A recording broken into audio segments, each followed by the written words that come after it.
Isang Diwata. True. Diwata, anong gagawin natin ngayon dito sa Heritage Hotel? Well, tatanggap tayo ng magandang award ngayong gabing ito. Napaka-sosyal. Saka napakaganda ng outfit ko, diba? Sosyal-sosyalan din ako. Yung bag mo?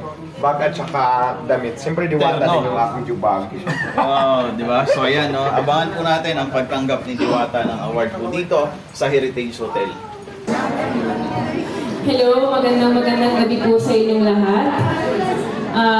Maraming salamat po sa World Class Excellence Awards, Japan Awards. Thank you so much for this recognition. Actually, first award ko to for the Seed of Love. Alam ko po na hindi masyadong normal na magkwento about in vitro fertilization. Pero nagpapasalamat ako sa GMA Network for giving me an opportunity to tell the story of Aileen. And maraming salamat po sa lahat po ng sumuporta sa show namin. At congratulations po sa lahat ng mga awardees tonight. It is such an honor to be awarded with such an amazing and incredible people in the industry. So maraming salamat po. God bless you po sa inyo lahat. Gusto ko batiin ng mga co-awardees ko. Thank you, World Class Excellence Japan Awards for this recognition. Yung mga katulad na ganitong recognition, ito po yung nakakapag-inspire po sa katulad namin nasa industry. Kaya po tayo tumatagal dito sa industry na to, like sa akin po sa showbiz.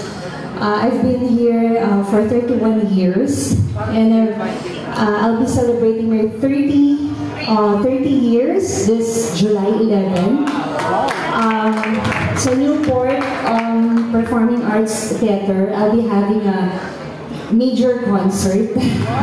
So sana po, supportahan niyo po ako. So, alalahanin po natin lahat ng pinagdaanan ko sa career ko. Hindi ko na po i-elaborate from That's Entertainment, from commercial model, naging talent pa po ako. Yung dumadaan lang po sa camera. Yung ganun po, walang dialogue. And I'm so happy na nakita ko si Ate Guy. It's been 29 years. I made a movie with her, Flor Contemplation's Story. Doon po sa buong pelikula, wala po akong dialogue. Pero andun po ako sa pelikula and marami po akong natutunan ngayon dahil yung director namin doon na si Direk Joel Lamangan ay naging director ko po naging lead role ko na pelikula na Mano po. Yun po yung kauna-unahang Best Actress Award ko. And then sumunod yung Huling Birhen sa Lupa na nabigyan ulit ako ng another 3 Best Actress Award for that film. Iyon parang naging training ground ko. So, ang bigat po pala nito. Pwedeng makakaano po to. Pero sa dami po ng mga artista, maraming salamat po at na-recognize niyo po ako. Sabi nga po ng asawa ko, kailan tayo magbe-baby? Kasi ayaw ko po huminto magtrabaho. Dahil hindi rin po humihinto ang proyekto na dumarating sa akin. Thank you, Lord. Nasa Pajak Princess po ako ngayon, bagong show sa TV5 bago mag-Itulaga. And I have my lifestyle show, Magandang Araw, on Net25. Mag-1 year na po tayo. And I have private time with Ara sa One News. And I'm doing a movie with Senator Bong Revilla, alias Pogi 4. And poon. And meron na pong nagpipitch na another soap. Hindi pa po ako natatapos sa isang soap. Kaya thank you, Lord. So, kayo na po bahala kung magbe-baby na po ako. But sana po manood po kayo ng concert ko kasi hindi ko po alam, baka this end of this year, baka pagbigyan ko na po ang asawa ko. So, tsaka na po ako ulit gagawa ng project. So, thank you sa lahat ng bumubuo. Thank you po, Miss Emma. Maraming salamat po sa lahat ng naniniwala sa akin at sumusuporta. God bless you po. Ayan na, siyempre madam, gusto na lang pasalamatan at na-present ko po ito dahil napakaganda ng award ko ngayong gabi. At naging bahagi po ko ngayong gabi sa inyong programa. Isang malaking karangalan to para sa akin. Kaya maraming salamat po. sasabihan, sabi nila, tanungin ko raw si Diwata, anong gusto niya? Love or money? Money. Siguro money, kasi feeling ko pag marami kang money, maraming mamahal sa'yo. Ayan. Maraming salamat po. Congratulations. Thank you very much. More power. Basta ano kasabihan na yun? Kasabihan daw po. Ano yun?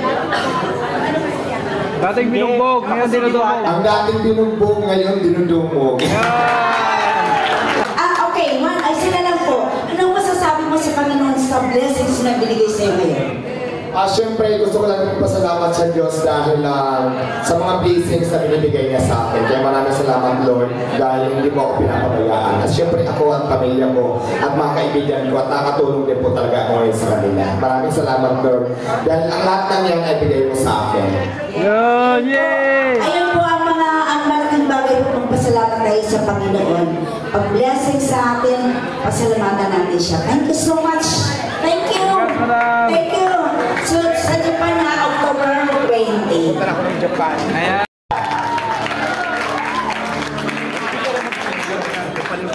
Excellence Japan Awards for the last 2 years. Kaya natutuwa ako dahil dito, dinayo na tayo ng World Class Excellence Awards. Again, thank you, Ms. Emma Cordero. Palapakan po natin ulit at ang bumubuo nitong awards na ito.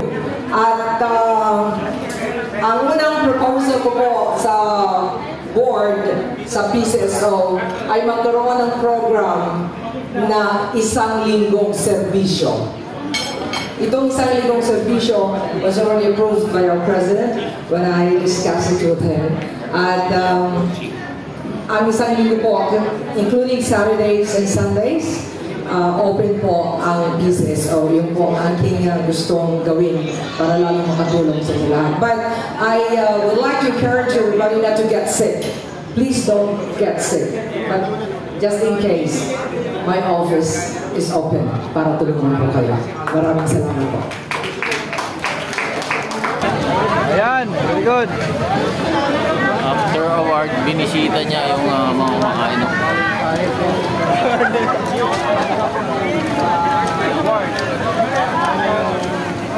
o. Nakarating lang o. Galing award nito.